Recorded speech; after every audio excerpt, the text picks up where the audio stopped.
રાજ્યના deputy CM Harshbhai Sanghvi આપણી વચ્ચે ઉપસ્થિત હોય એટલે એમના શબ્દો સાંભળવા ખૂબ જ જરૂરી બની જાય, કેમ કે તેઓ ખુદ એક યુવા નેતા છે. હું વિનંતી કરીશ માનનીય ઉપમુખ્યમંત્રીશ્રીને કે તેઓ અહીં ઉપસ્થિત તમામ યુવાઓને યુવા શક્તિને લઈને પ્રાસંગિક સંબોધન કરે. Please sir.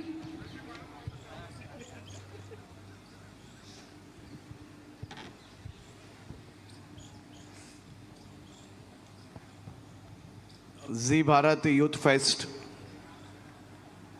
અને આજના આ નવા લોગો લોન્ચિંગ, એક તો ખાસ કરીને હું સૌથી પહેલાં ઝી ભારતને આભાર માનવા માંગુ છું કે આ વર્ષોથી જે ન્યૂઝ ચેનલ્સના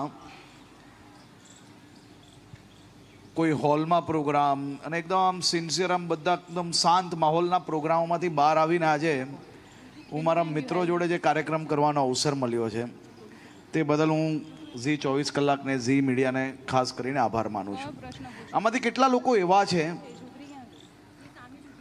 કે જેના કોઈ ફ્રેન્ડ્સ, કોઈ ફેમિલી મેમ્બર, કોઈ ઓળખીતું જે ઘણા વર્ષો પહેલાંથી, કોઈક ગયા વર્ષે, કોઈક થોડા વર્ષો પહેલાં, કોઈક એના પહેલાં એબ્રોડ ગયું હોય, એવા કેટલા લોકો છે કે જેમના ઓળખીતાઓ વર્ષોથી એબ્રોડમાં રહેતા હોય, કોઈ નોકરી કરતું હોય, કોઈ પોતાનું બિઝનેસ કરતું હોય.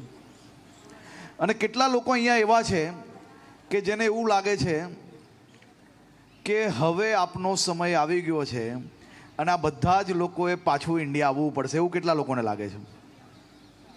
વાહ. આમાંથી કેટલા લોકો એવા છે કે જે સપનું જોઈ છે, જેને સપનું આવતું હોય એવા કેટલા લોકો છે? હાથ ઊંચા કરો, કઈ વાંધો નહીં. વાહ. કેટલા લોકો એવા છે કે જીવનમાં કંઈક બનવાનું સપનું આવતું હોય એવા? વાહ મેરે શેર. કેટલા લોકો એવા છે કે જેને દરરોજ સપનું આવતું હોય? આમાંથી કેટલા લોકો એવા છે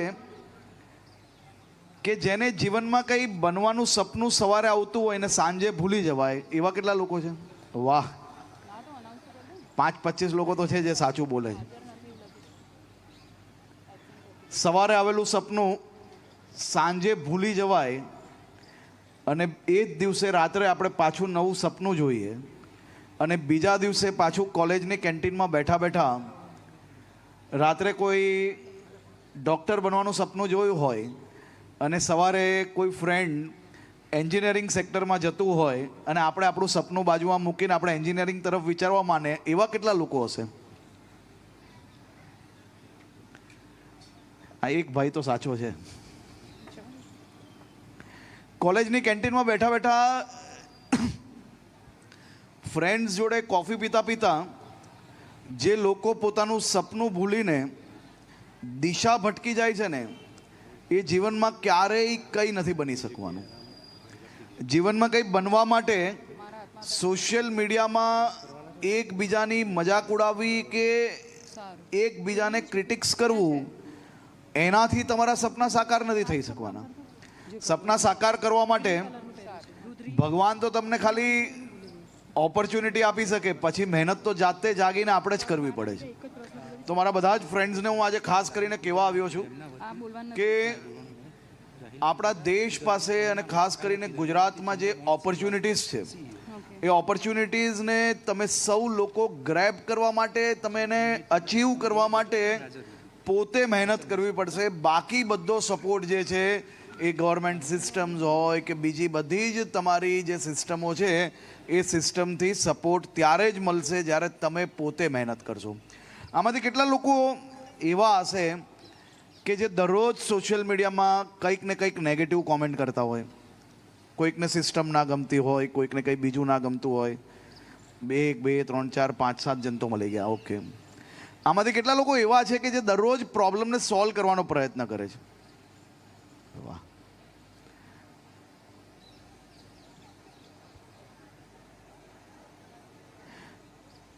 આપણે સૌ લોકો દરરોજ નેગેટિવ વસ્તુઓ જ્યારે જોઈએ છે ને ત્યારે સાથે સાથે ક્રિટિક્સ જોડે એનું સોલ્યુશન બી સાથે વિચારવું જોઈએ. અને જ્યાર તક તમે સોલ્યુશન વિચારશો નહીં, જ્યાર તક તમે કંઈક કરશો નહીં, ત્યાર સુધી એમાં કંઈ જ નહીં થઈ શકે. મારા બધા જ યુવાન સાથીઓને આજે હું ખાસ વિનંતી કરવા આવ્યો છું કે આજકાલ આપણે કેટલા લોકો એવા છે અહીંયા કે જેને આમ કોઈ ક્લોઝ ફ્રેન્ડ આપણે એને એમ કહેતા હોઈએ કે સો કોલ્ડ ક્રાઇમ પાર્ટનર, એટલે જે કેટલા લોકો એવા છે કે જેની પાસે એમના ફ્રેન્ડ્સ ક્રાઇમ પાર્ટનર હશે. એકદમ સાચું બોલવાનું છે આજે. હવે ભાઈ કેમેરો બંધ કરી લો હમણાં.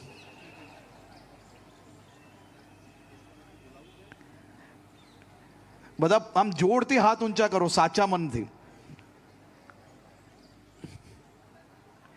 હું આજે તમને ખાલી એક જ રિક્વેસ્ટ કરવા આવ્યો છું અહીંયા કે તમારા સો કોલ્ડ બેસ્ટ ક્રાઇમ પાર્ટનર્સ જે છે ને, અને ખરેખર તમે એના સારા ફ્રેન્ડ હો કે તમારું એ સારા ફ્રેન્ડ હોય તો એની લાઈફ અને લાઈફની કેર કરવાની રિસ્પોન્સિબિલિટી બી આપણા સૌ લોકોની છે.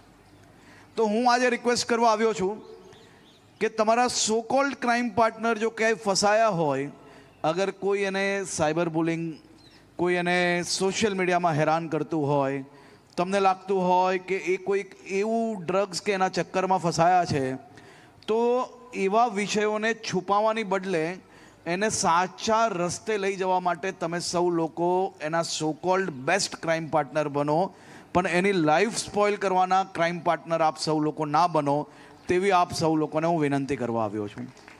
હું તમને એક પ્રોમિસ આપું છું કે તમારા કોઈ ફ્રેન્ડ ફસાયા હશે અને જો તમે અમને એની કોઈ બી ડિટેલ્સ આપશો, અમે એની ઉપર કોઈ કેસીસ નહીં કરશો, પરંતુ એની લાઈફ સુધારવા માટે સપોર્ટ સિસ્ટમ તરીકે કામ કરશો. તો મારી તમને વિનંતી છે કે આવી કોઈ બી માહિતી તમારી પાસે હોય કે તમારા કોઈ બી ફ્રેન્ડ્સ કોઈ ડ્રગ્સ છે કે કોઈ ખરાબ રીતે તમને એવું લાગતું હોય કે ક્યાંક ખોટી જગ્યા પર ફસાયા છે, તો જલ્દીથી તમે પોલીસ સ્ટેશનમાં એની માહિતી આપજો, જેથી આપણે એનું જીવન બચાવી શકીએ. તો હું મારા બધા જ ફ્રેન્ડ્સને આજે આ વિશ કરું છું કે તમે બી સોસાયટીની અંદર સુધારો લાવવા માટે આટલી મહેનત અને આટલી મદદ કરો તો જરૂરથી ભવિષ્યની અંદર ખૂબ મોટા બદલાવ આપણે લાવી શકશો. આભાર. Thank you.